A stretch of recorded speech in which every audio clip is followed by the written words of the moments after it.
Good morning, everyone. Welcome to today's session for a wonderful Saturday morning. We have today's session on succession by and from women under the Hindu Succession Act 1956. And today's session will be taken by Honorable Mr. Justice Anil Kshetrapal, sir, who's a judge with PNH High Court. And sir, first of all, thank you so much for giving us time and coming all the way to the academy to take this session. Sir, I will just take a moment to introduce you. I am sure my lordship doesn't need any introduction, but just a quick one, sir. Sir was born in the year 1964 in the month November or 19th of November. Sir belongs from Kurukshetra and has a legal background as Sir's father, Mr. S.P. Kshetrapal, sir, was also a practicing advocate in Kurukshetra. In 1987, after completing LLB, Sir enrolled in Bar Council of PNH and started practicing in the same year in Kurukshetra. Thereafter, in the year 1988 May, he shifted his practice to PNH High Court and joined the office of Honorable Mr. Justice V.K. Bali, sir, who is a retired Chief Justice. In 1991, Sir started independent practice on civil and constitutional side. In 2014, Sir was designated as senior advocate by the PNH High Court. His lordship was elevated as an additional judge of PNH High Court of Chandigarh on 2017 on 10th of July. Sir, I would not like to take more time and talk anything. I think because there's so much to share after having a word with you. You're so eager to share the information. I was just to inform everyone. I was talking to Sir before the session started, and I said, Sir said, how much time do we have so that we can keep it concise?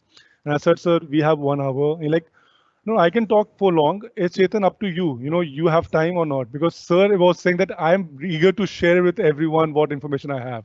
So I would request everyone to make the most out of it. As we always say in the session that the webinar will go into a format wherein Sir would detail the session. And as we always recommend all the participants to hold their questions till the last, because most of the time, the question that you might have in your mind will obviously be detailed out by the presenter, by the speaker. So you keep it to the last, and then even if you need more clarity or if that particular point has not been covered, then ask the question. Sir, I welcome you to today's session, and I hand over this session to you, sir. So over to you, sir.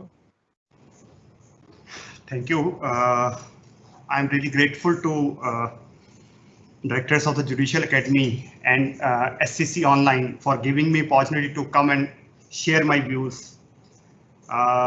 Without wasting further time, let us get on to the topic. The topic is in two parts. If you just read it carefully, it has been divided in two parts. One is succession by women, and second part is succession from women. Now, under the Hindu Succession Act, succession from women is governed or regulated by Section 15 and 16 of the Hindu Succession Act, and succession by women is regulated by Section 6 and Section 14 of the Hindu Succession Act. Now, I will first take up second part, which is succession from women, because that is, according to me, is an area which has not been really discussed in the judgments, and now daily the problems are coming. Section 15 is the first section which deals with general rules of succession in case of female Hindus. If all of you have the BEAR Act, kindly open it. I will be highlighting some points which would be really useful for everybody. First thing which everyone must keep in mind is that the schedule attached to the Hindu Succession Act, which provides or gives a list of class 1 and class 2 heirs, does not deal with the succession of a female or women. Please note and see that schedule is referring to section 8. Section 8 is dealing with succession of males and not females. So whenever you are deciding a case or you're examining a case of a succession from a woman, then keep schedule which is attached to the act aside. That will not be applicable. I'm repeating, schedule is not applicable when one is dealing with or examining succession from a woman. If a property of a female is in dispute and dispute is with regard to succession, schedule does not apply. This is first part. Now let us go to section 15. It talks of general rules of succession in case of female Hindus. It is subsection 1 of section 15 is perimeteria to schedule, because schedule talks of class 1 and class 2 here. Here it has been divided into 4 categories. First category is section 15 subsection 1 clause A, that succession would devolve upon sons, daughters, including children of any predeceased son or daughter, and the husband. So first category is children or grandchildren of a female and husband. If a female has left behind 2 sons, 3 daughters, and a husband, the property is divided equally in 6 shares or 6 parts. Each son would get 1/6 share, each daughter would get 1/6 share, husband would get, not each husband, it is 1 husband, because Hindu laws only permits 1 husband. So it's husband gets 1/6 share. This is, one can say that this is the first class 1 for our understanding, because we are used to that class 1 and class 2 heirs. Therefore, for succession of a female Hindu, class 1 heirs are sons, daughters, including grandchildren of a predeceased son or daughter, and husband. Now, this is first part. If anyone from clause A is available, the succession finishes there. It doesn't go further. But if no one is available from there, that means she doesn't have a children, she doesn't have grandchildren, she doesn't have husband, then we go to clause B. Clause B talks of upon the heirs of the husband. Now there is a trick behind it, and I will explain what is the, because now this all these clauses have lots of ifs and buts, and I will be explaining how it operates. So class B is heirs of the husband. Now next clause is upon the mother and father. If a female has left behind, has not left behind her own children or grandchildren, she doesn't have husband, she doesn't have heirs of the husband, then class 3 would be upon the mother and the father Now fourth is clause D, which is upon the heirs of the father. That means if none of the persons mentioned in clause A, B, C is available, then it will fall upon heirs of the father. Then next category is if again from none of from A, B, C, D is available, then it is covered by clause E, which is upon the heirs of the mother. Now this is the scheme with which the general rules of succession of a female Hindu would be governed. But as I said that there are lots of ifs and buts, but is governed by subsection 2 of section 15, which is starting with a non-obstante clause. Non-obstante clause is notwithstanding anything contained in subsection 1. The meaning of non-obstante clause is that this clause has been placed at a higher pedestal than other clauses. That means this subsection 2 would have preference or has been placed at a higher pedestal than subsection 1. If subsection 2 operates, then it will overshadow the rules which have been laid down in subsection 1. So let us examine how section 15.2 operates. Section 15.2 is again divided into two different clauses. First is clause A, which is with regard to if the property has been inherited by a female Hindu from her father or mother. Now please mark, if the property is inherited by a female Hindu from her father or mother, it shall devolve upon, in absence of any son or daughter of deceased, including the children of predeceased son or daughter. That means that if a female Hindu has died, he has not left behind his own children, her own children, or her own grandchildren.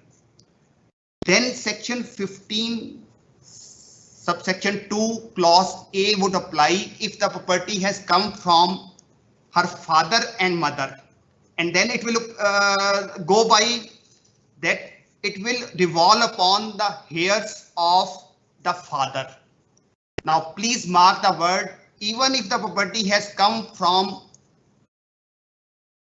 mother of that female, she dies, she does not leave behind her own children or grandchildren, then the property would devolve upon heirs of her father, not mother.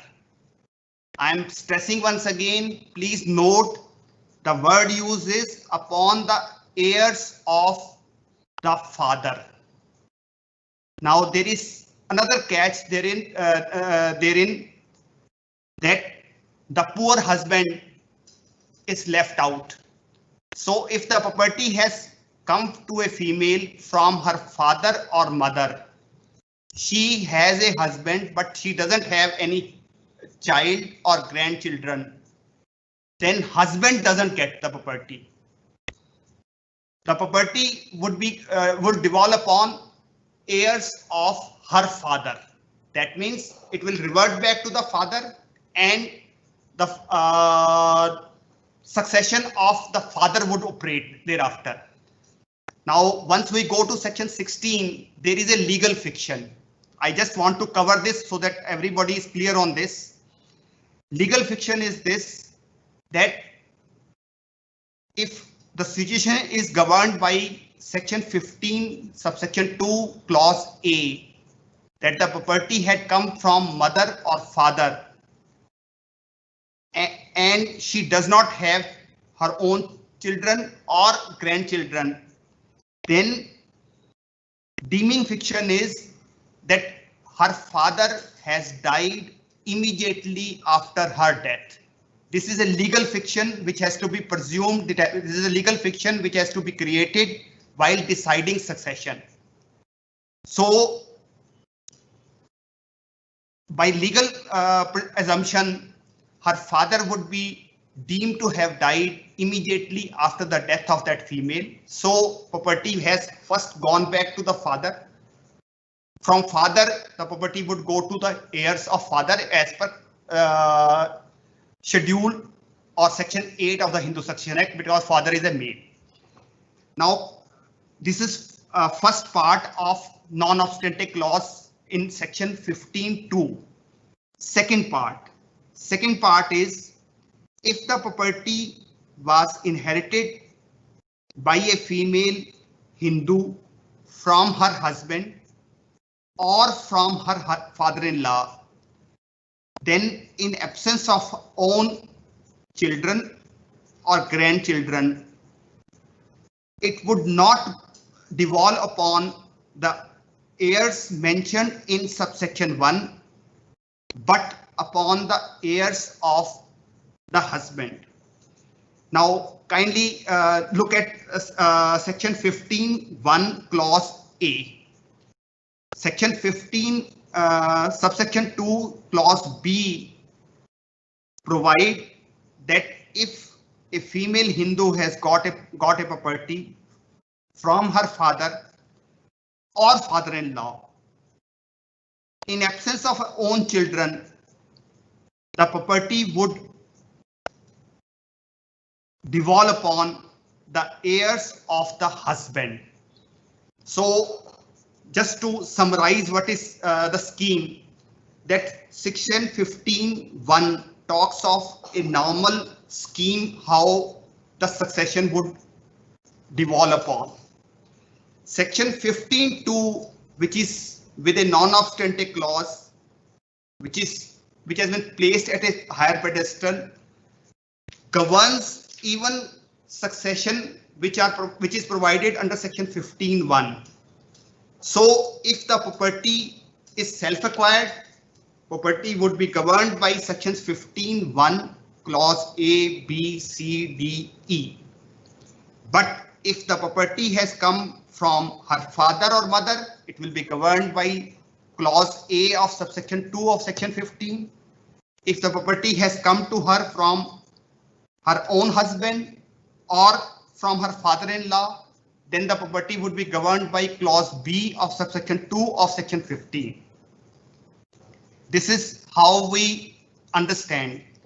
Now, best example of operation of this clause A of subsection 2 I can give.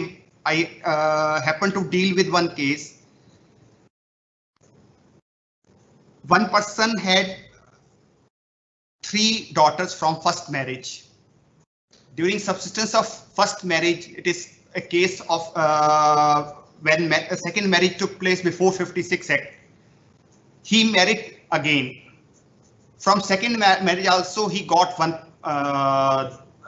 daughter.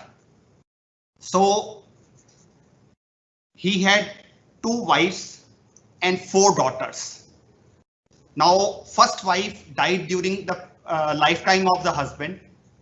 So when that person died, he had left behind 5 class 1 heirs, widow, second wife, and 4 daughters. Now, the daughter from second marriage was unmarried. She died. Now the question arose, who would get the property? View was taken that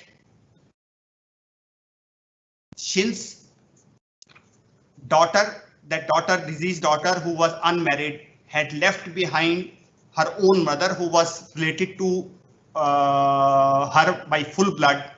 By operation of section 18, she would be the only successor, and her property would devolve upon her mother.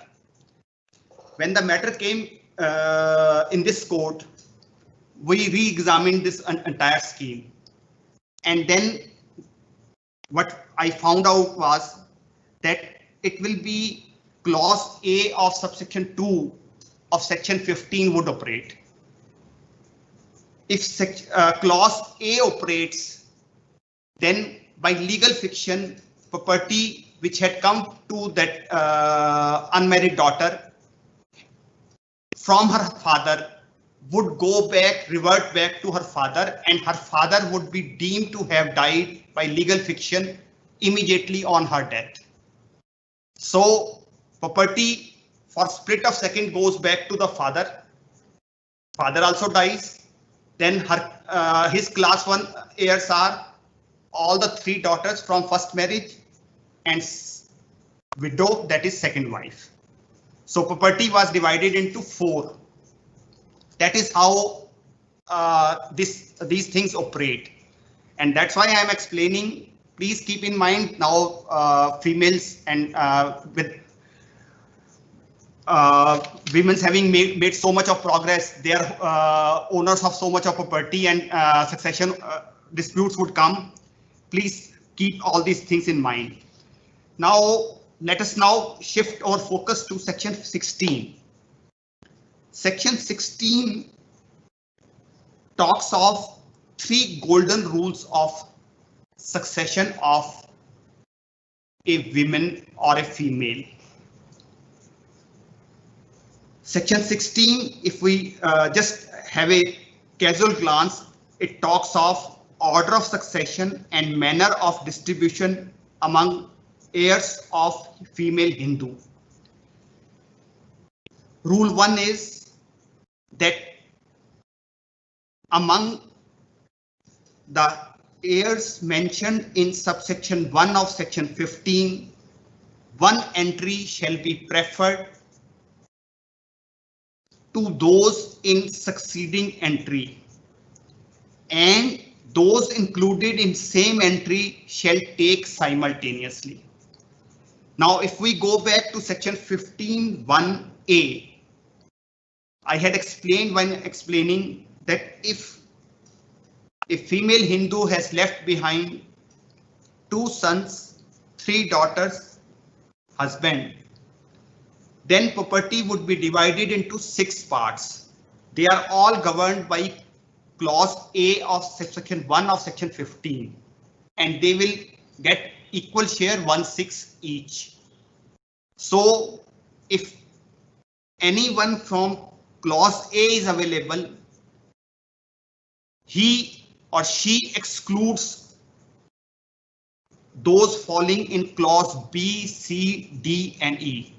That is how it operates. So rule 1 of section 16 says that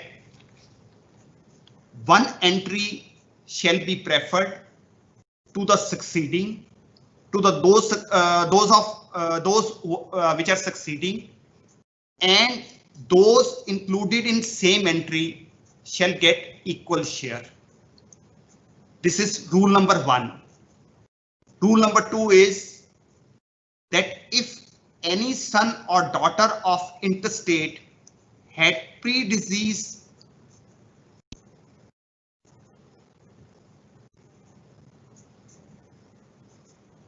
the intestate, leaving his or her own children alive at the time of intestate's death, the children of such daughter or son or daughter shall take between them the share which such son or daughter would have taken if living at the intestate's death. In simple words, I will just explain that if a female Hindu has died intestate, that is without any will or any testamentary document, and she has left behind, say, 1 son and children of another predeceased son. So once again, you have to create and assume a legal fiction that son or daughter is alive and is dying immediately after the death of that female. So that way, the property would be divided into, if she has left behind only 2 sons, 1 son and 1 predeceased son, then it will be divided into 2 parts, equal parts. the part which is falling in the share of a son who has predeceased, then it will go according to the succession of that son. That will be as per schedule and section 8 of the Hindu Succession Act. So I will just explain it, elaborate it further. If a female Hindu has died and she has left behind grandchildren from a predeceased child, then by legal fiction, it will be assumed that that predeceased child has died after the death of that female, immediately after the death of that female. So property would be divided as if that predeceased child was alive. Once that is divided, then according to her that deceased child succession, the property would be divided. This is second rule which has to be kept in mind. Now, rule 3. This is again very, very important. Just have a look at, I'm just reading that statutory language. The devolution of the property of the intestate on the heirs referred to in clause B, D and E of subsection 1 or in subsection 2 to section 15 shall be in the same order and according to the same rules as would have applied if the property had been the father's or the mother's or the husband's, as the case may be, and such person had died intestate in respect thereof immediately after the intestate's death. As I was talking, in normal language, this was a complicated language, but I can just simplify it, that by legal fiction, if the property will presume that if the succession is governed by section 15 subsection 2, by legal fiction, father or mother or husband would be deemed to be or assumed to be alive, and then the succession would go accordingly. But please keep in mind, if the female Hindu has left behind his own child, her own child, or her grandchildren, then section 15(2) would not operate. Section 15(2) would operate only if she has not left behind her own children or grandchildren. Section 15(2) would operate if she has left behind her husband, because poor husband has been left out of explanation in clause A by the statute. Therefore, if she has left behind any child or grandchild, then succession is governed by section 15(1)(a). Otherwise, it will be governed by section 15(2) in case the property has come either from her father or from her mother or from her husband or from her husband father-in-law. So I'm not, once again, simple thing is, number 1, section 8 does not govern succession of a female or woman.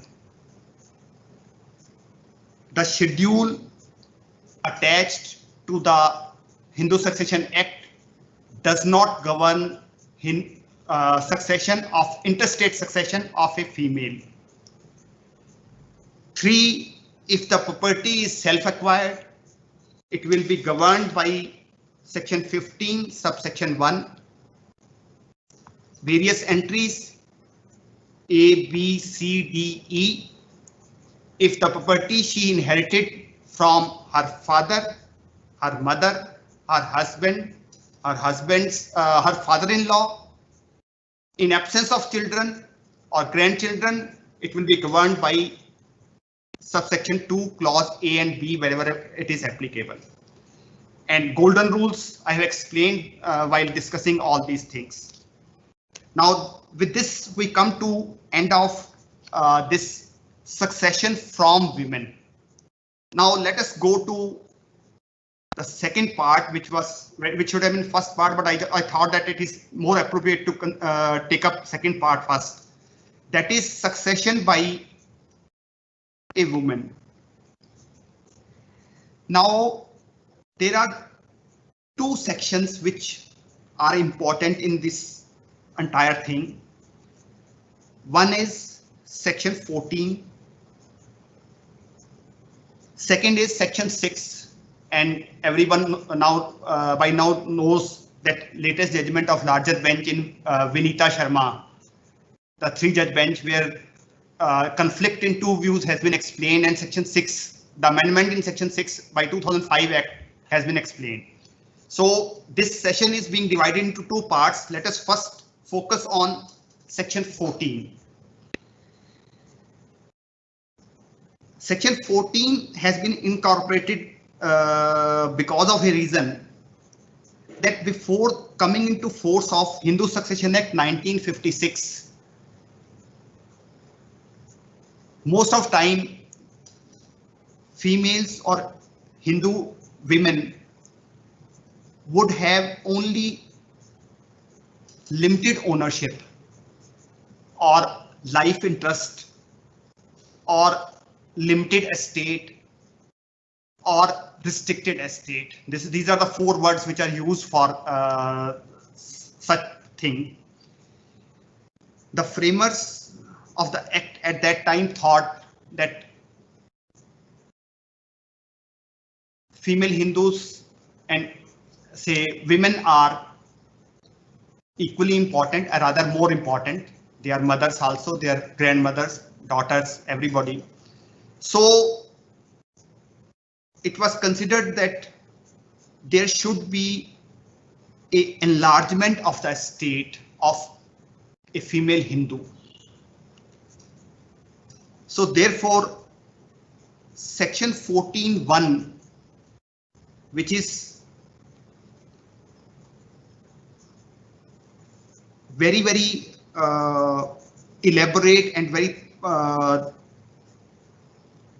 in other words, it can be said to be in the widest possible terms, that which it provides that if a female Hindu has inherited a property as a limited estate in recognition of her pre-existing right of maintenance or otherwise, then on coming into force of Hindu Succession Act 1956, her limited estate would enlarge into full ownership,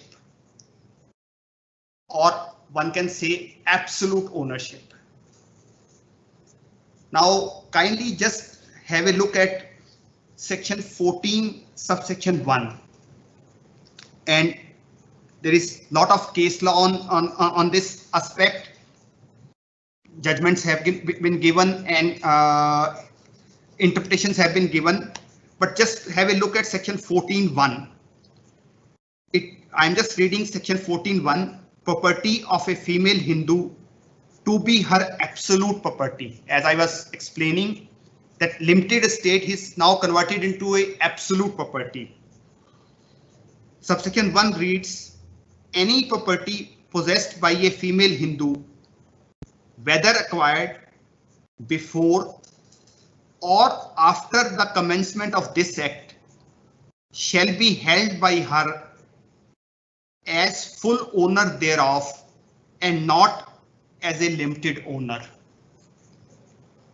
So as I had explained, that her limited estate or her restricted ownership or her life interest enlarges into a full estate, she becomes absolute owner of the property.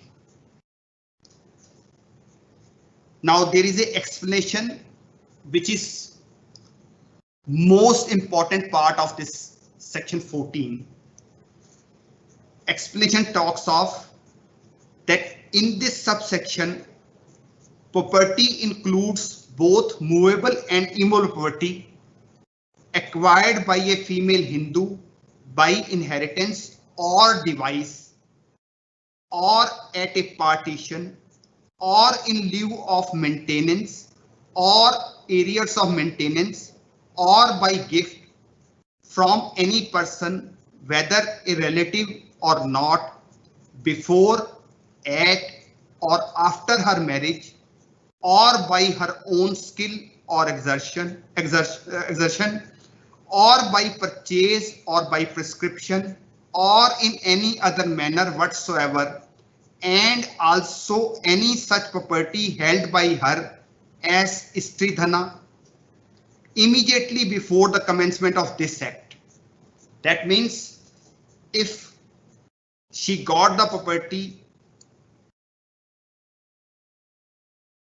from by any of the method provided in explanation to section 14(1), then that limited estate or restricted ownership or life interest would stand enlarged to absolute ownership.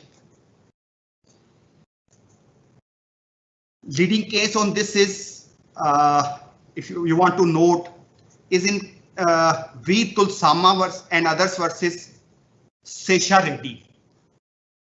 This is 1977, 3 SCC, page 99. This is a celebrated judgment which is followed till today, and two separate judgments have been written, and what has been laid down is that section 14 subsection 1 is couched in the widest possible terms, and therefore it has to be liberally construed. So whenever a woman or a female has got a property and it is governed by section 14 subsection 1, falls within the explanation, then she becomes absolute owner of the property. Now, with this we now shift our focus to subsection 2, which is in the nature of an exception. If we plainly read, it appears that subsection 1 and subsection 2 are somewhere having a conflicting ideas, but I will just explain how this operates. Let us read subsection 2.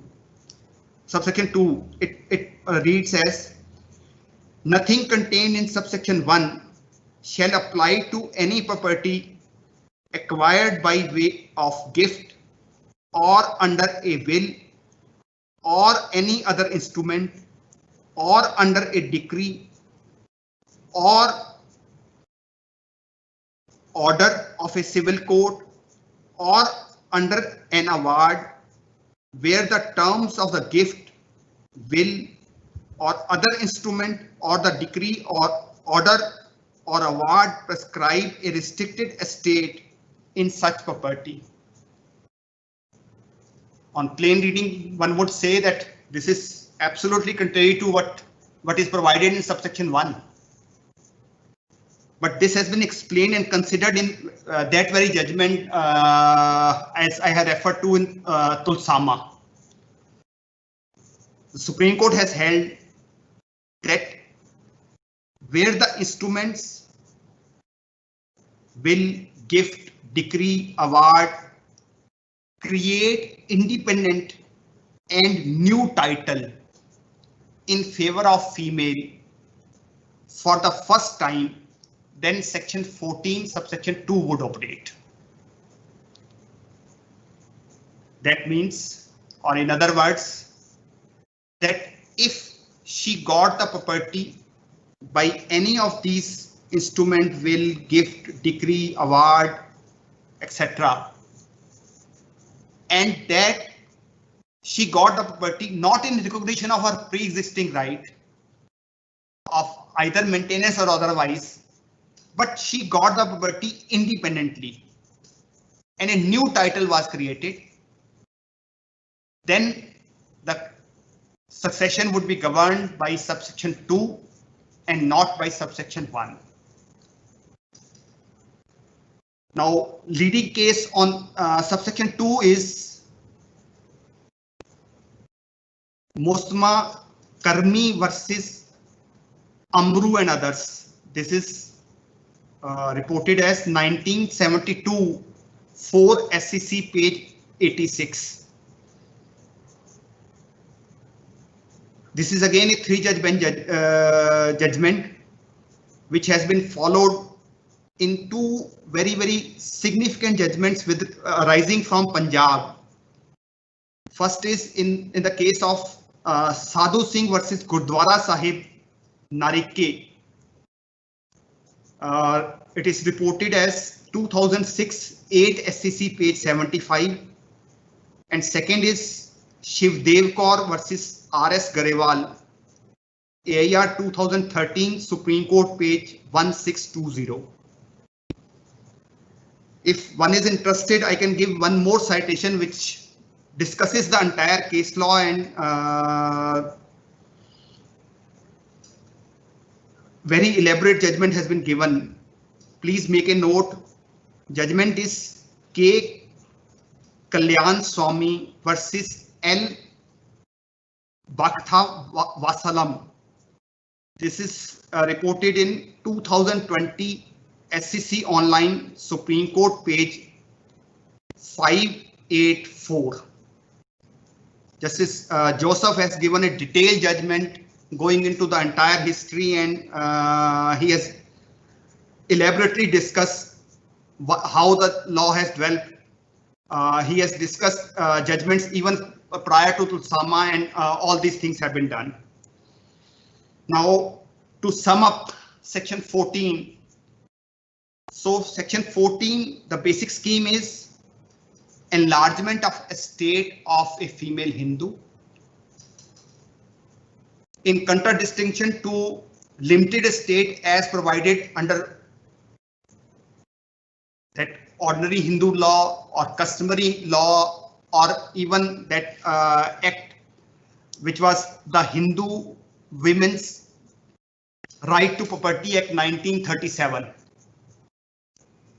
So wherever there was any provision for limited estate or restricted estate or life interest, those have been superseded and estate has been enlarged. Only exception is that if she has got the property as a limited estate because of an independent title or a new title has been created and property is not referable to her pre-existing right, then only it will remain as limited estate or restricted estate. Otherwise, it will enlarge into a full ownership. She becomes absolute owner of the property. Now, with this we conclude section 14, and now we come to section 6. Section 6, as everybody knows, was amended in 2005. It has come into force. Subsection section 6 amended section has come into force with effect from 9 September 2005. Previously, before this amendment, women were not part of coparcenry. Section 6 talks of coparcenry. So the legislature thought that this is discriminatory and we are doing injustice to the women, Hindu women. Therefore, the amendment was made, and now, as per amended provision, section 6, which I have told you that came into force with effect from 9 September 2005.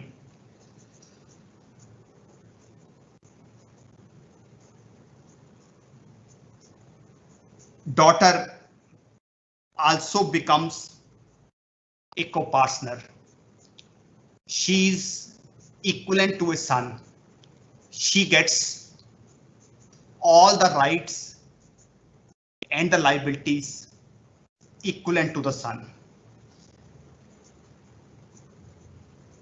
Now understand the change.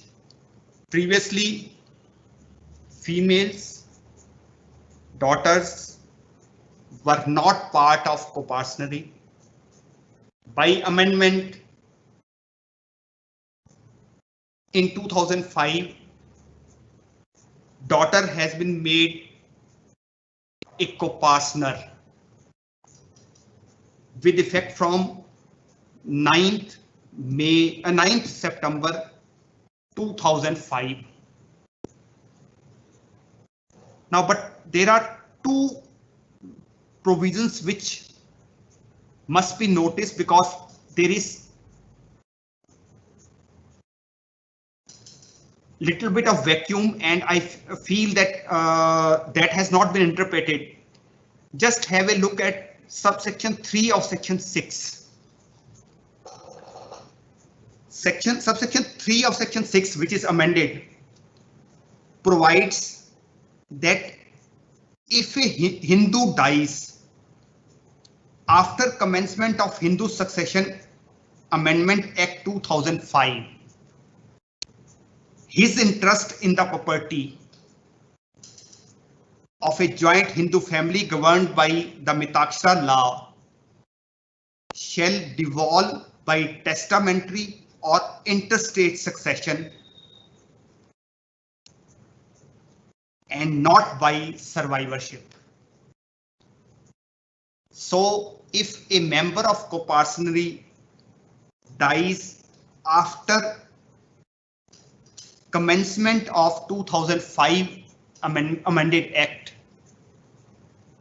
his share would not devolve upon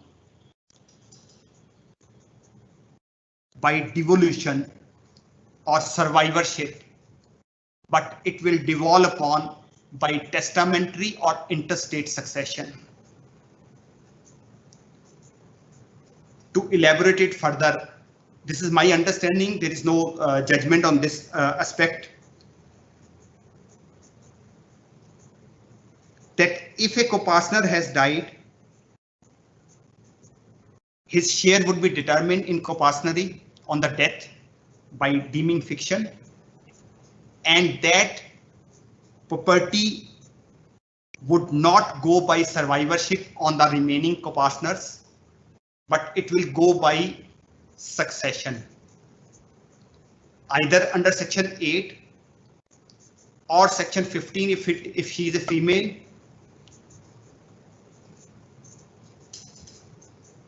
and if he has left behind a testamentary document or a will, then by will. This provision has been made. On the one hand, the scope of co-partnership is being increased by saying that the daughters are being made co-partners, but subsection 3 has been incorporated to say that if after 2005 Act, a co-partner dies, then his share, I'm talking about his share in co-partnership would go by testamentary or interstate succession and not by survivorship. This is one important thing. Second important thing about section 6 is, the amended section 6 is that section 6 subsection 1 is added to, a proviso has been added to section 6 subsection 1, which is of utmost significance. That proviso provides that if any co-partnership property has been disposed of, alienated, including partition, by partition or testamentary disposition, before 20th December 2004. Now, please keep in mind the date mentioned is 20th December 2004 and not 9th September 2005.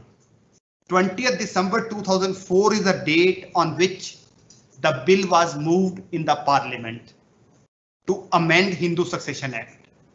So what has been provided is that if co-partnership property has been disposed of, alienated, partitioned, or disposed of by testamentary succession before 20th December 2004, amended section 6 would have no effect. That means co-partnership came to an end. Once co-partnership came to an end, it would not revive because of section 6, amendment in section 6, and therefore the daughter doesn't get anything. But question is, one has to prove that the co-partnership has come to an end. Property has been not, it's not necessary that co-partnership must come to an end. Some property has been disposed of. I'm sorry I used the word co-partnership. If a property has been disposed of, then that is not affected by the amendment. Now, this is the basic scheme of section 6 of the amended act. Now let us come to the last part of our session, which is that judgment of 3-judge bench in Vanita Sharma. Please make a note that has now been reported. SEC Online is very fast in reporting all these judgments. Vanita Sharma is VINEETA. It is 2020 SEC Online, Supreme Court, page 641.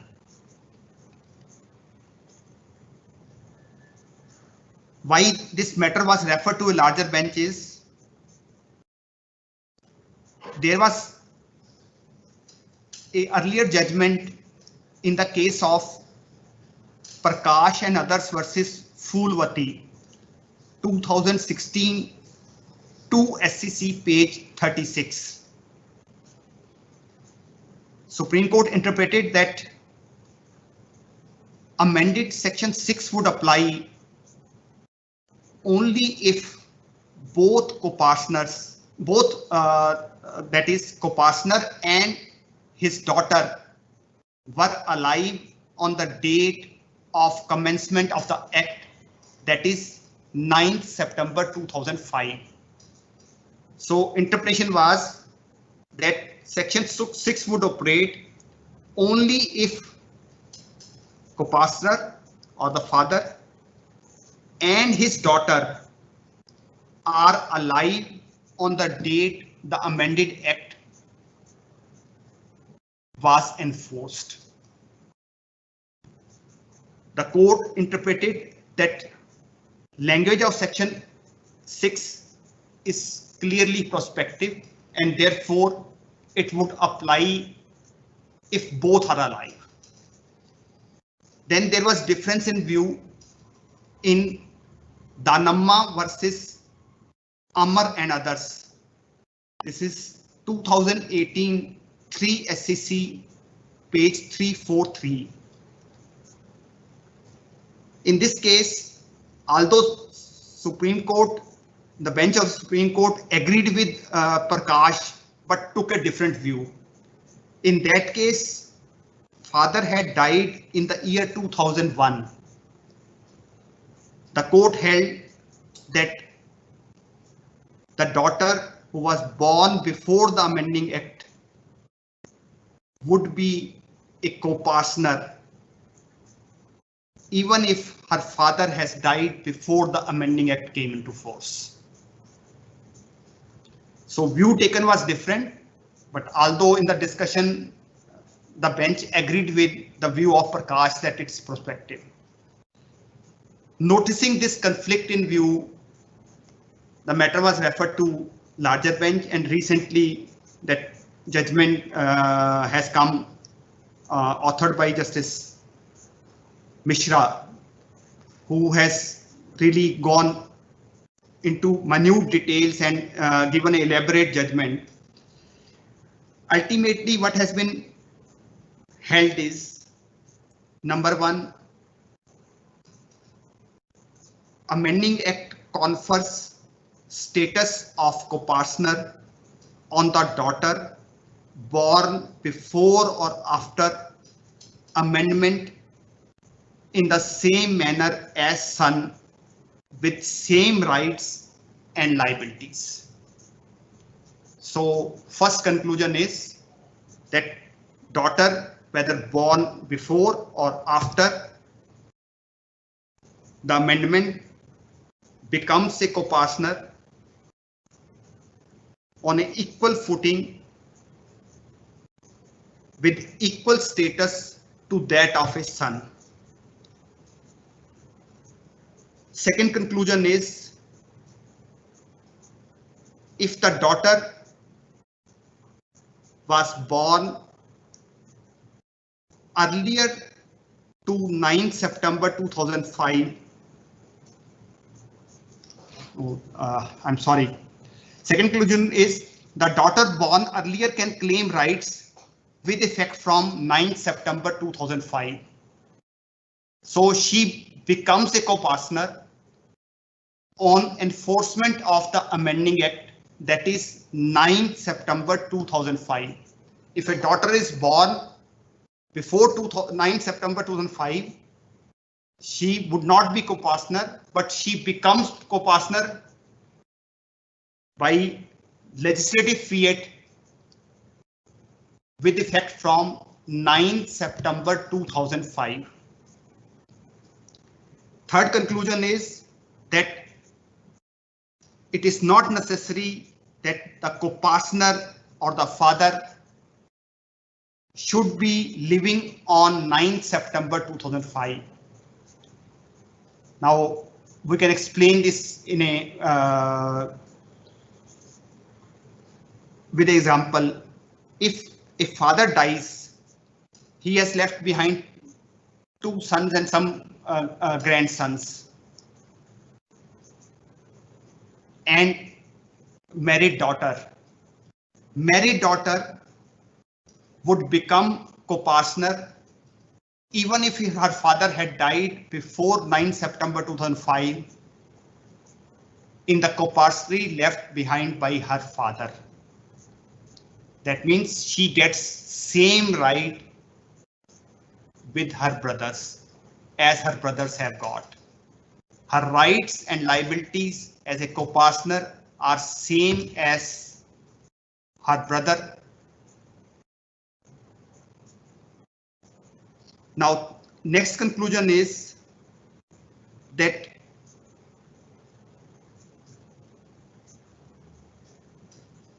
there was a statutory fiction of partition under section 6 prior to this amending act came. Statutory fiction was this, that if a co-partner dies and leaves behind a female heir, class 1 heir, then by legal fiction there will be partition of co-partnership,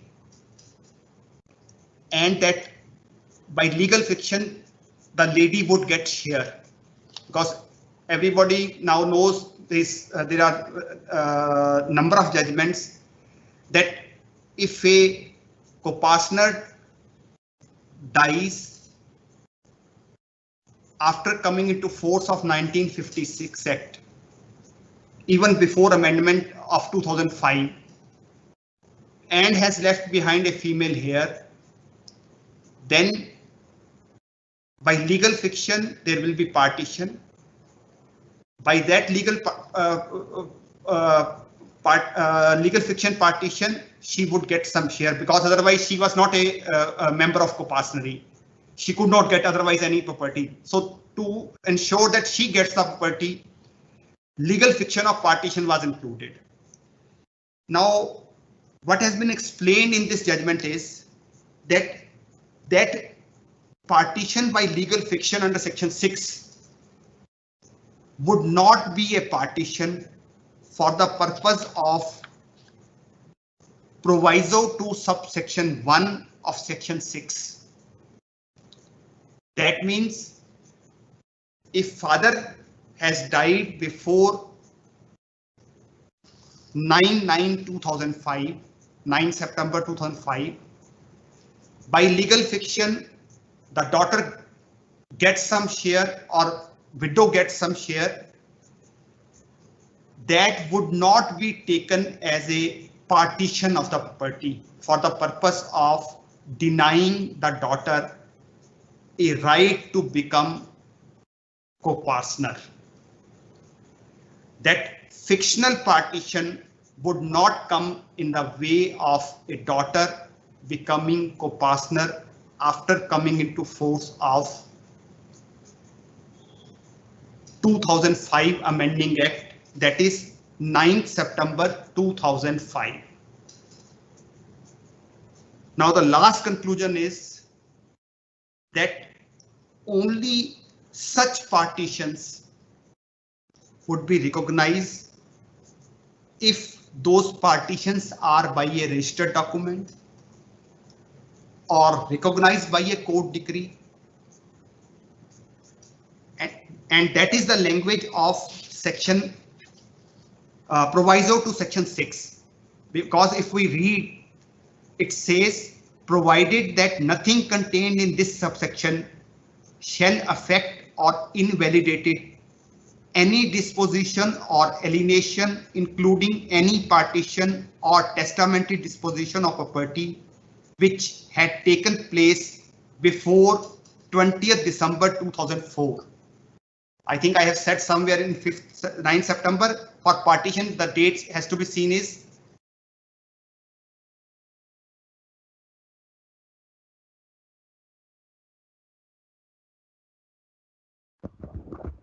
So can you hear me? I think your voice just, you lost your voice, sir. So could you hear me?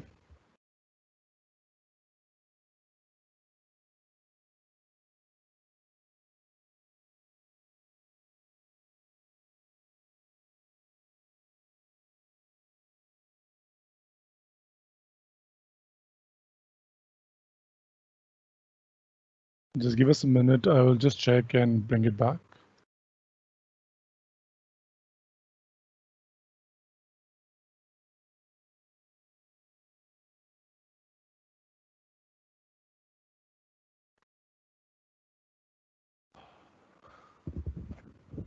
We're checking. I think there's some technical issue. I'll get it rectified. Just give us a minute.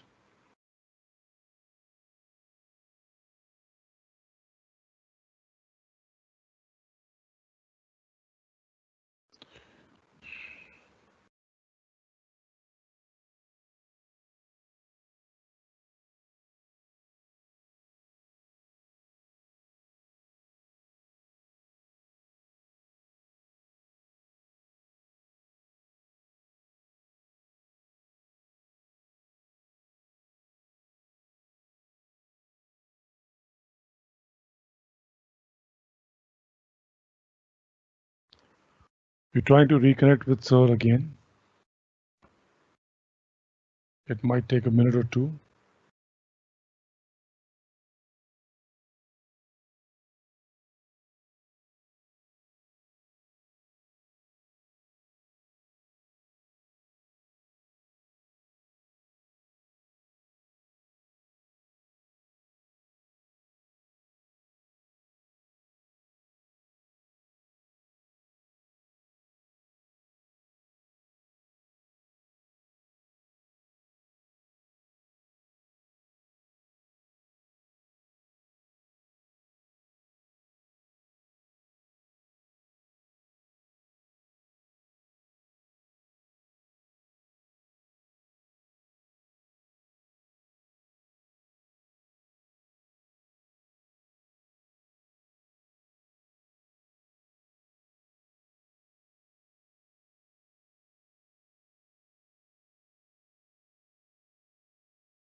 Sir, good morning. Morning. The meeting has ended. Yes, sir, it's not ended. वो बीच में there's an interruption, so we just getting back. There was some internet problem at Chennai Judicial Academy, so we are just trying to reconnect with Justice Anil Kshetra, sir. So, But this is still showing as live. So it is going live. Sir's internet just got snapped at abruptly, Okay. so we are just trying to reconnect him to a new internet connection. Okay. Session is still going on. Okay. So. Shall best wishes. So.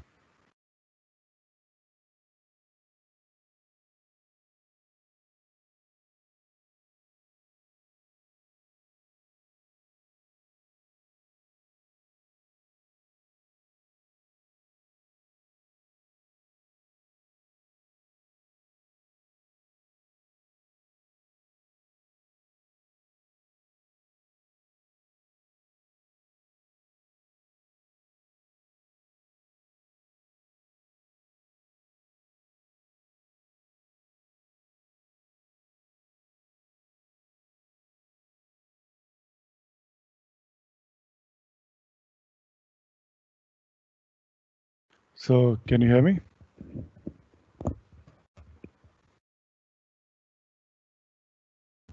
I can hear you. I think Anil sir, Justice Anil has also joined in. Justice Kshetra sir has also joined in. Just checking with him.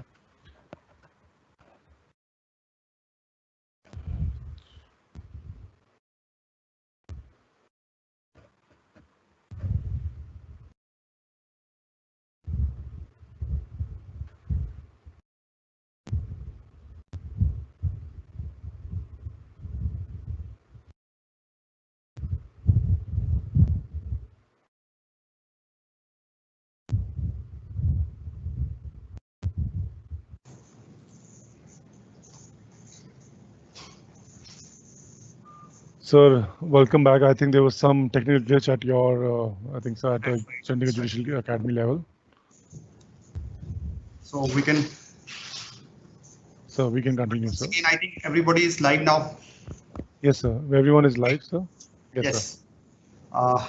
There was some technical glitch, so therefore, I think I will have to start once again from conclusion number 4, because I don't know from where we lost our connection.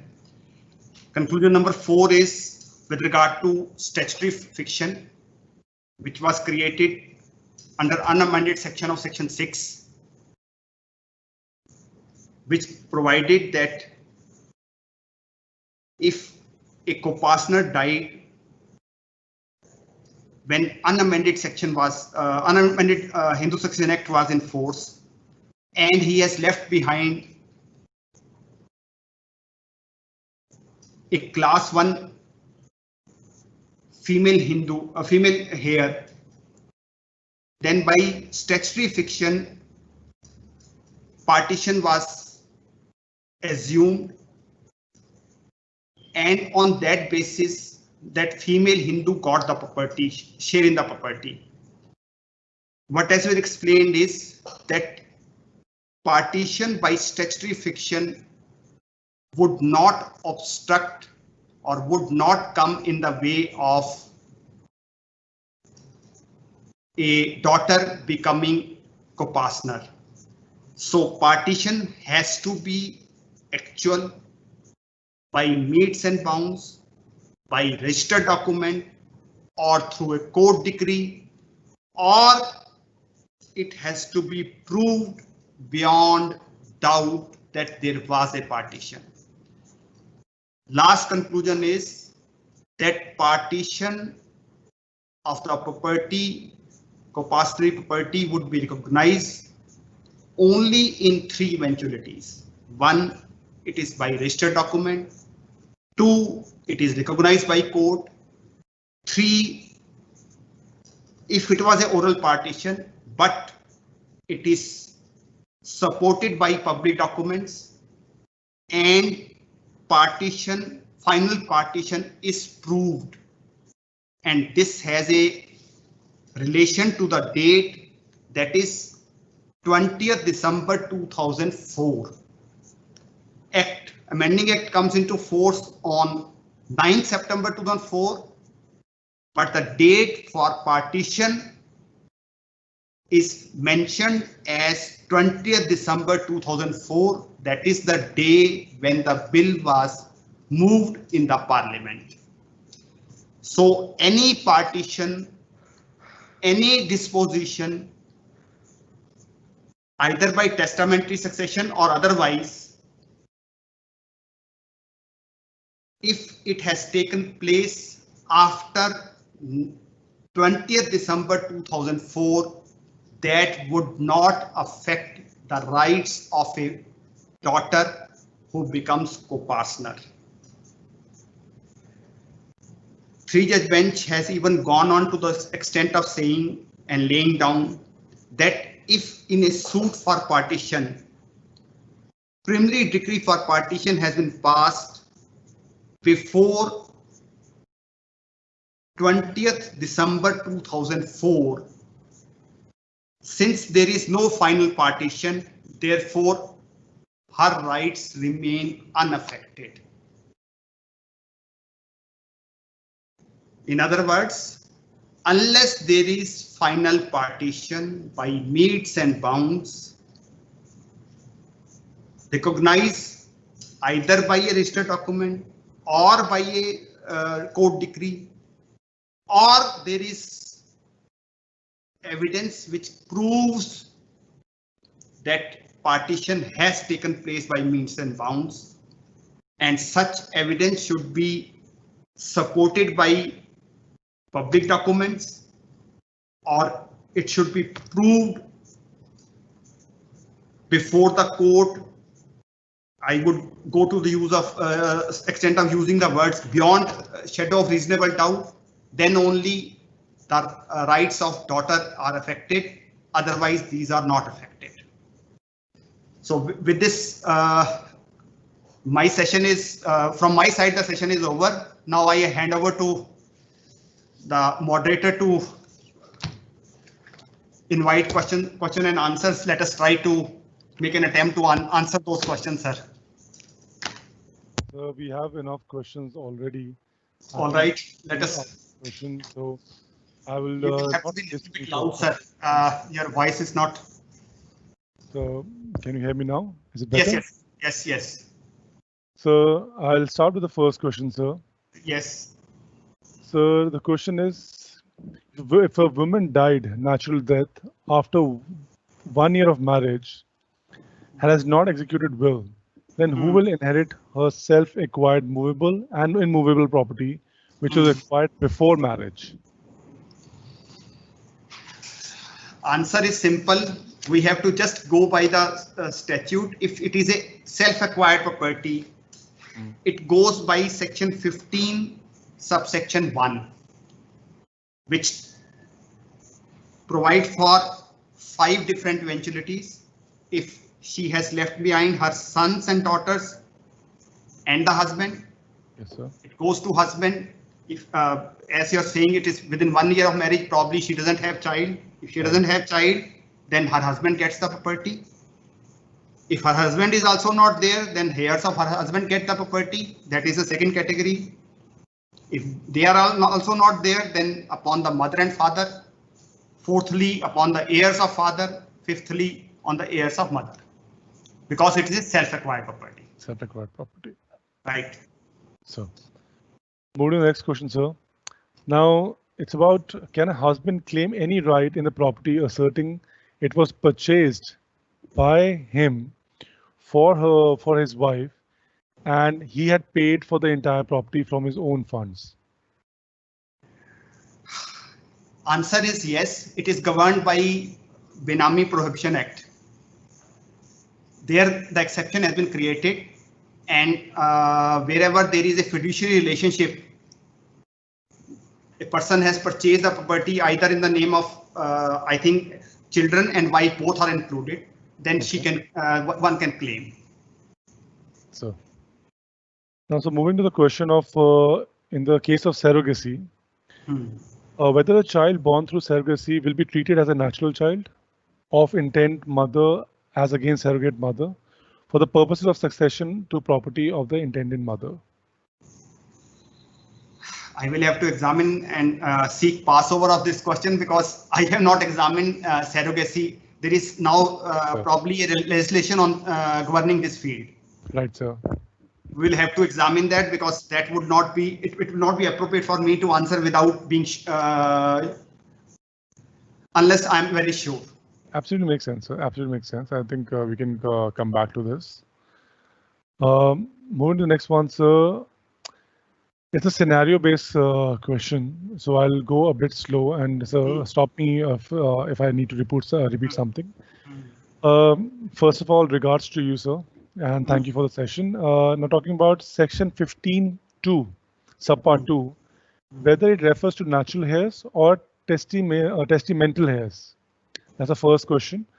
And the member has explained this question with an example. In case property inherited from father, unmarried female dies. Father during his lifetime has executed a will in favor of the female and son of the father, excluding his wife, mother, and I think it's too much this thing, but I think that we'll go with the first question itself. Right. That is how the law. Yeah. So, and after death of female, her property would pass on to all the remaining natural heirs of father or remaining testamentary heirs of father. Answer to first part is 15.2 operates only in case of natural succession. That is interstate succession, not testamentary succession. Okay. Testamentary succession is governed by either Indian Succession Act or one can refer to section 30, which is in chapter 3 of Hindu Succession Act. So chapter 3 is entirely different. A female can execute a will and bypass whatever is provided in section 15 or prefer one from another. That is entirely her wish because it is her absolute property. Section 14.1 I explained is her absolute property. Okay. Now she's, I think the question is, and if I have understood it correctly, is the question asked is if a father by will has bequeathed his property in favor of his son and daughter. Yes, sir. And daughter dies interstate, unmarried, what happens? Yes, sir. The property would go back to, by deeming fiction, to the father. But according to my understanding, this is my interpretation, it will go by natural succession, not by testamentary succession, which the father left. Because if we operate that, then it will again come back to the dead daughter who has died. So that's why it will go back to the father. Father will be deemed to have died after her death, but it will go by natural succession of the father. Section 8 would operate. Okay. So I think, sir, I think you actually answered the question as well, and you also guided the person because the section was, the member had asked the question of section 15.2. So as for you, that is natural hairs. So thank you so much, sir. Moving to the next one. Yes. So we talked about the Benami transactions initially in the second question. This says that is law on Benami transaction an exception to section 14 of Hindu Succession Act? They are operating on different fields. They are not in any way conflict. Section 14 operates in a, basically section 14 was conceptualized when Benami Transaction Act was not there. That Prohibition Act came much later. So, and Benami Transaction Act is only, that Prohibition Act is only when property is being purchased by a person, not in his own name, but it is being purchased in the name of somebody else.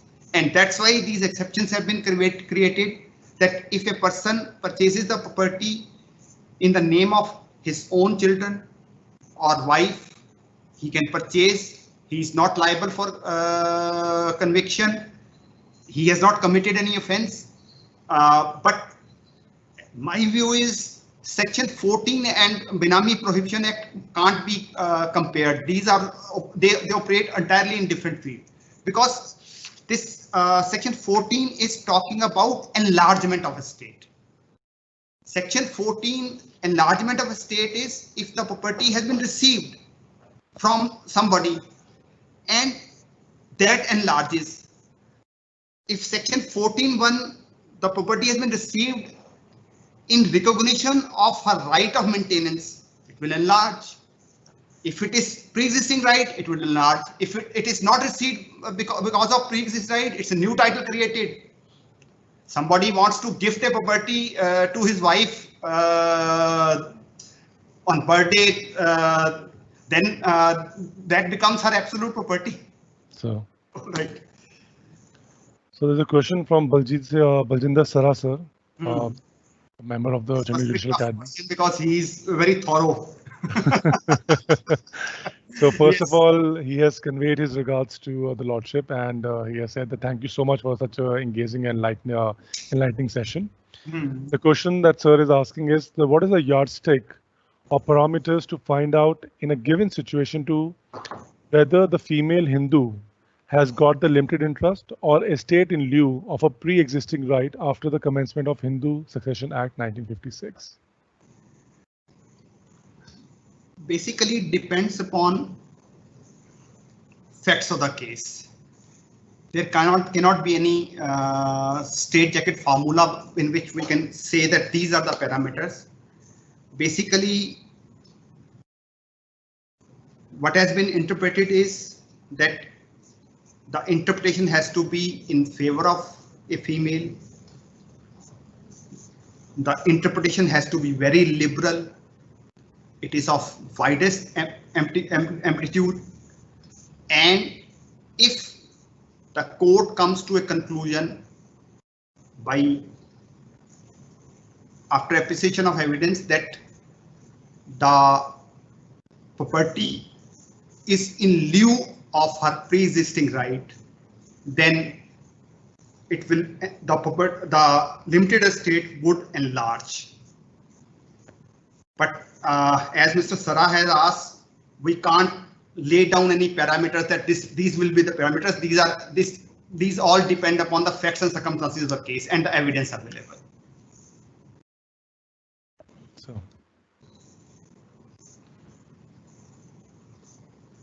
So move to I'm moving to the next question. I've been executed with my daughter. Yes.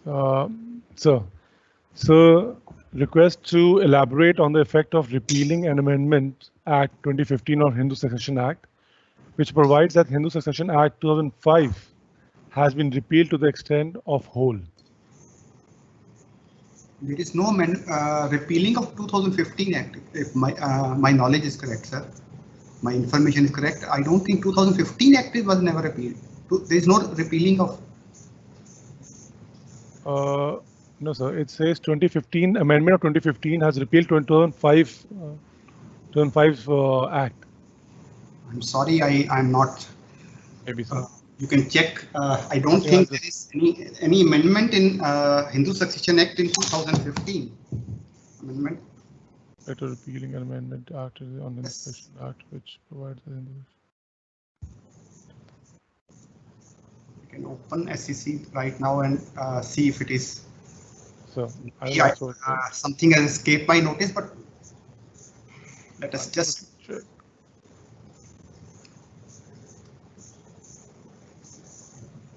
Otherwise, sir, what we can do is we can go to the next question. I've requested the member who has asked the question to please confirm Please. In the meantime, I will check out. I have opened my laptop. I will just check. So I can check otherwise if you want. No. Please go ahead with the next question, sir. So the next question is, what would be the fate of dispositions or alienations made between 20th of December 2004 to 9th of September 2005, would a daughter be able to claim right in such a property and on the basis of amendment provisions as a co-parsoner? Answer is yes. That is the basic proviso is very clear that dispositions, alienations, partition of the property has to be before 20th December 2004. If it is after that, it doesn't affect the rights of a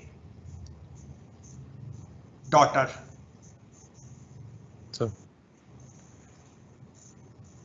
So now talking about whether a female gets a restricted estate in a property by virtue of a will, as per section 14 subpart 2, then where will the said property go after her demise?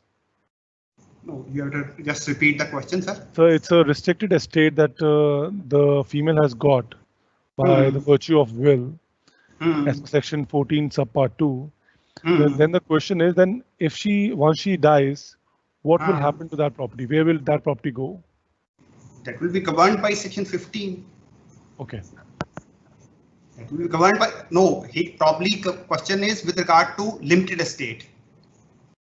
Restricted estate is the word being used over here. Section restricted estate.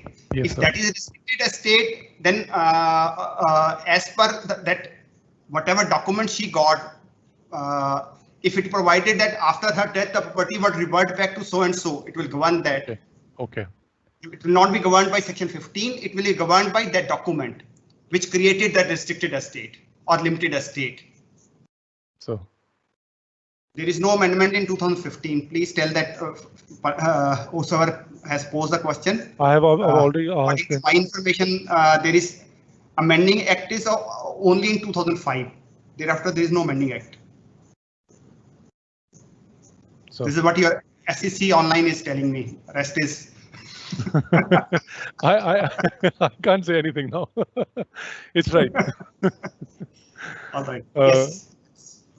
So moving to the next question.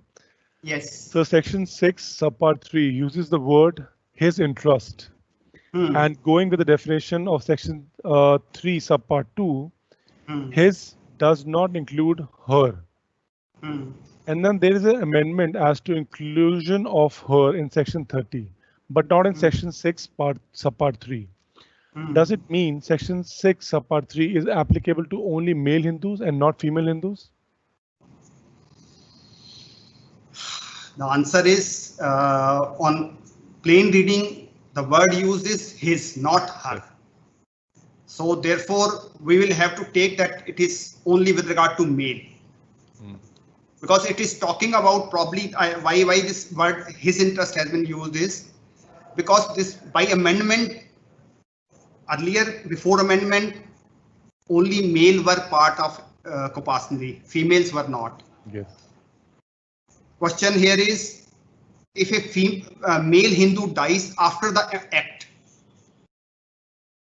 then his interest has to be governed by subsection 3. And whatever is the language of statute, we can't play with it. So according to my opinion, it will be only his interest, not her interest. So, right. Very well, sir. Now, sir, talking about a Hindu male makes will of his self-acquired property, thereby giving life estate without mentioning that it is for her maintenance, right, to his wife, then would that be covered under section 14 subpart 1 or 14 subpart 2? It will depend upon the evidence. If the wife leads evidence and proves that she had a pre-existing right of maintenance, then it will be governed by section 14 subsection 1. That means her estate would enlarge. But if she fails to prove, then it will be governed by subsection 2. So, thank you, sir. So, the question is from Praveen Kumar, sir, ADJ of Panipat District Court. Sir is first of all giving regards to you, sending his regards, and the question is if the father has died prior to 1956, whether still the daughter born before 1956 and still alive have same equal rights as to of a son in view of amendment of section 6. Answer is yes, but there is one caveat there too. The daughter has to prove that the Kopasni continue to exist. Words used in the statute are born before. Before can be 10 years before, it can be even before 56. Yes. But it has to be proved that the Kopasni continued and was in existence on the day the act came into force, that is 9th September 2005. Okay. So there's a if attached to it. A caveat attached, and that is a very big if. So now the question about succession, that is the first part of discourse in today's session. Succession from women. Couple died in a road accident on the spot in such a manner that the order of their death could not be ascertained. The wife was 2 years younger to her husband. They were issueless. There is no heir, agnate or cognate of the husband. The wife is survived by her only heir, her father. Would the state be able to stake claim over the estate of the husband against the father of the wife by the way of escheat? Not escheat. This is a tricky question. I will just try to answer. Okay, sir. Probably the question asked is with reference to there's a provision in the Hindu Succession Act which is governed by section 21 of the Hindu Succession Act, which provides that presumption in case of simultaneous death. Section 21 provides that if more than one person has died simultaneously and it is not possible to determine who has died earlier, then presumption is that the younger has died subsequently. Suppose husband and wife were traveling on a ship. Okay. Missile hits, both die. Now it is not possible to determine who died first. Statutory, as per section 21, it will presume that the wife, assumed to be younger, or she is younger, has died later on. If there was some self-acquired property of husband which came to wife for split of second, because that is the statutory presumption, then section 15 subsection 2 would govern, because the property came from husband, it will go back to husband, regulated by that.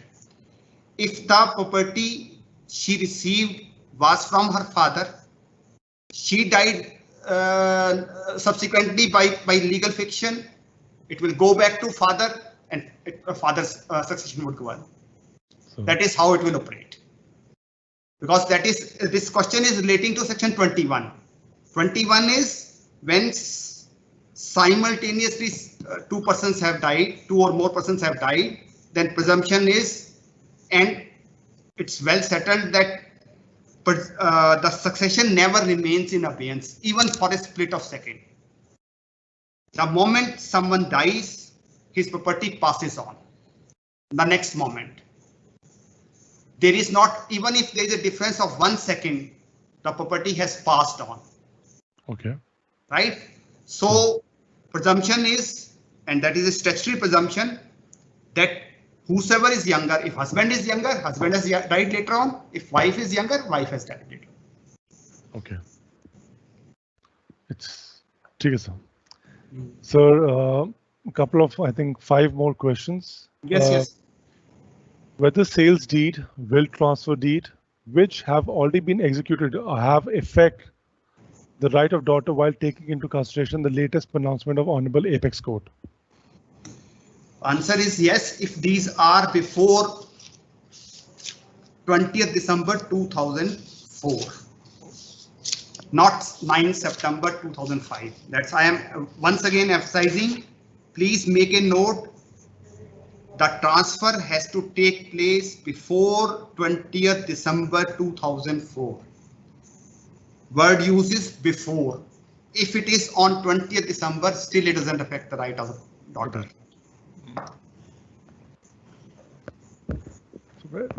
Basically, we have to go with like there's a very thin line between. That's right. That's right. So you have to be very careful with that. So that's why when I spoke to Mr. Balram Gupta and we discussed, I thought that this is a topic which needs a little bit of discussion. So, yes. So moving to the next one. The proposition is that if daughter gets right in the co-pastorate property of her father, whether after the daughter's death, the daughter and the sons of the daughter became co-partner with the brother and their heirs. According to me, there is a vacuum and law is silent on this. But once daughter has died, co-partnership continues, she has died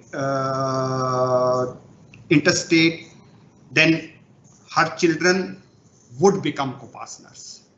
Okay. But this is my view. There is, according to my interpretation on this, and the Act doesn't throw light on this specifically. So, if the Act is silent, I think then we should not be commenting anything on it. So moving to the next one. In reference to Rule 2 of Section 16, what would be the position if the predeceased son or daughter had made a will in respect of devolution of his properties? Would the will of predeceased be operative in respect of the property now inherited from mother? Again, same question. It is basically Rule 2 is talking of legal fiction. Otherwise, actually the person has already died. If it is a legal fiction, then that testamentary disposition would not operate. It will go by natural succession.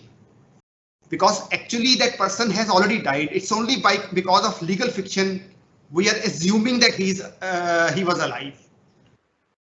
And subsection Rule 2 does not talk of testamentary succession. Okay, sir. So I think this is the second last question. The question is whether a female co-partner can claim partition of a property before male co-partner in a joint Hindu co-partner property in which she was not co-partner prior to amendment of 2005. You will have to repeat the question, please. Yeah, there were so many that I know. It's a tricky question. The question was, sir, whether a female co-partner can claim a partition of a property before male co-partner in a joint Hindu co-partner property in which she was not a co-partner prior to the amendment of 2005. After 2005, she becomes absolute. She has same rights as son. Therefore, yes, she can claim the property. Before that, she was not a co-partner. Therefore, she could not. Okay, she can, right? She can after the 2005 amendment. She has got the same right equivalent to the son. That is the language of the section, that she gets same rights and liabilities as son or brother. Yes. So this brings us to the last question of the session. That is, if husband executed a will in favor of his wife that she will entertain the property during her lifetime, but after her death, the said property will go to Gaushal. Question is, is this whether she can dispose of the property in her lifetime. Same thing if it is covered by section 14 subsection 1. If she is able to establish that this will has been executed in her favor, the property has been bequeathed in her favor because of a pre-existing right of maintenance or any other right, then it will become absolute property. She can dispose of property. If she is unable to do that, then it will be limited estate. It will be governed by that will. Once she dies, the property would go according to the wish of the owner, that male person. So this brings us to end of this very informative session. I think Balram sir and what you discussed, that this would be a quite informative session and it will be a very tricky one. I think it's pretty evident from the time. It's already 1:30 and we still have, I'm sure that people would still have a lot of questions. And you, as a speaker for today's session, would still have a lot to discuss. So I think Balram sir and you can decide if there's another session required. We can probably have it in the time to come. Otherwise, I think members who have joined in today's session, they already have the access to connect with the Academy straight away and then connect through Academy to you. So that would be there. I will also be sharing the questions that have been asked today, sir, completely all the questions with the Balram sir. Try to answer wherever it is possible, sir. So though you have already answered all the questions, so that is I think there's one thing that has been that we just left it for last moment. That was 2015 and 2005 amendment. So I got an update on that. So is saying that there's a 2015 Amendment Act which came into effect on 13th of May 2015. And it is given on the entry number 39. Since he's not showing, then I will excuse myself, because unless I have examined, I will not be in a position. It would not be appropriate for me to say anything. So I have not seen this amendment because just check. I don't think there is. So I'm also just checking. Just give me a minute. I'll just also check. Or it may not have been enforced. It was just amendment was brought and never enforced. Maybe so. Maybe because like I just checked on SEC, it is not there. So. Sir, one thing I think I should put it on record that there have been so much of regard that have been sent across through the chats. I couldn't really read it out during the session, but I think now is the time. There's so many comments saying that thank you for such an elaborative session, thank you for such an exhaustive session, and for such an interesting session. So, on behalf of everyone, the members who joined from Punjab and Haryana, different districts. I would like to thank you, sir, for taking your time, especially coming out to Academy. That's another aspect that I have to put it on record.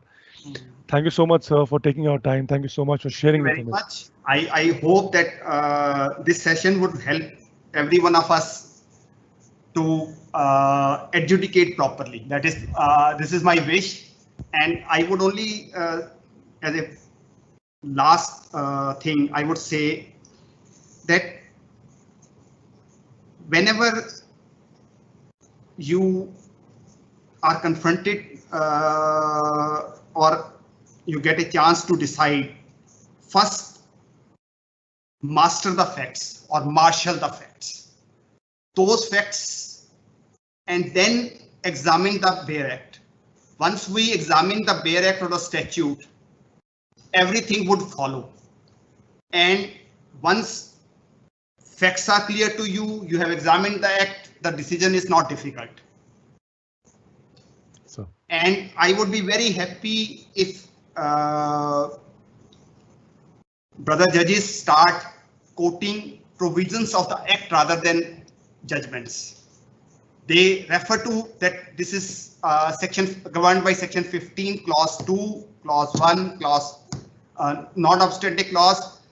That will the quality of judgments would increase. And last word is, this is a difficult time. We must make an effort and to sail through this difficult time. Please stay healthy, stay safe. Thank you, sir. Thank you. Thank you, sir. Mr. Sanjay Kapoor, sir, do you want to say something? I would Hello, like to Mr. thank. Kapoor. How are you? Absolutely Long fine, time no Lordship. see. Yes, Lordship, thank you so much. In fact, I was also one of the beneficiary of today's session. It was so, I think, enlightening. You made such a complex subject in explained everything in such a lucid fashion that even a non-technical person like me and Chetan also, I think we were, I think, huge beneficiary of today's session. So thank you so much. We are also, I think, extending our. Share whatever knowledge I have and. So it's a great honor and privilege to, in fact, be a I think associate with such I think literal and I think the educative and academic activity by the Chandigarh Judicial Academy, and it's a privilege and honor to be, I think, with you, and I think sharing the information which is, I think, of use to the brother judges across the state, and I'm sure everybody is immensely benefited with today's session. Thank you so very much for making us a part of this session. So thank you so much. Sir. Thank you. Thank you so much, sir. Thank you. Thank you, everyone. We will meet in the next session now. Have a great day ahead. And like Sir said, stay safe and take care of yourself. Thank you so much.